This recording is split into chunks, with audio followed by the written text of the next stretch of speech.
Օրինակ, որ ասում եք, որ մենք ստացանք այսքան, ժառանգեցինք այսքան, դուք էլ հանգիստ գնում եք Արցախի հանրապետություն։ Որ ասում եք Արցախի հանրապետություն, մի հատ խնդրում եմ, կասեք ինչ նկատի ունեք։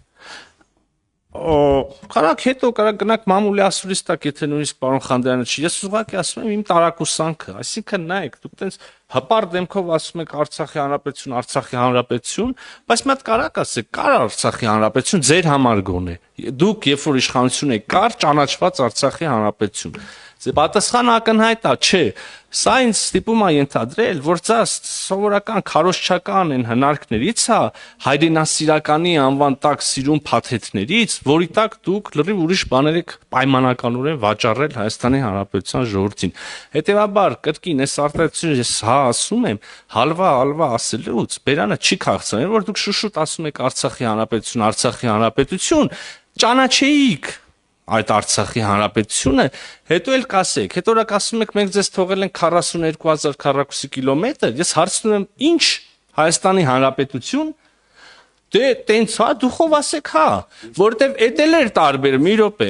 դրա էդ էլ էր տարբերակ, ասել չենք ճանաչում Արցախի հանրապետություն, այդ սա հիմա ճանաչում ենք Հայաստանի հանրապետություն։ Ախր դուք ոչ են եկարել, ոչ լուծման եք գնացել, ոչ հայտարարել եք դա հանրապետություն անկախ, ոչ հայտարարել եք Հայաստանի մաս, ոչ զիջել եք, ոչ չեք զիջել, ուղղակի անverջ, անսահման ձգել եք ստատուս քվոն, իմանալով,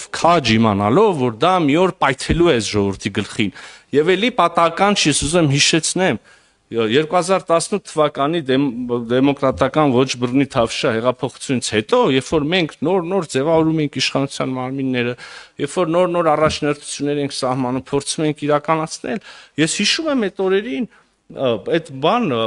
լայնածավալ վայրահաչ են մասին, որ հեսա սրանք հողեր են տալու։ Մենք էլ այնքան միամիտ էինք, որ այդ ժամանակ սի գլխի էլ չէինք ընկնում, ինչի մասին են խոսում, ես ինչ աբսուրդ մեղադրանքներ են հիշեցնում։ Ես սա ինչի եմ ուզում ասում։ Ուզեն ցույց տալ, որ դուք լավ էլ իմացել եք, որ այդ մի օր պայթելու է, եւ հետեւաբար իմ համար սա ձեզ անձնապես չեմ ասում, չնայած համարձակություն ունեմ ասելու, որ նաեւ կարծում եմ անձնապես էլ մաս եք այդ ամեն ինչի։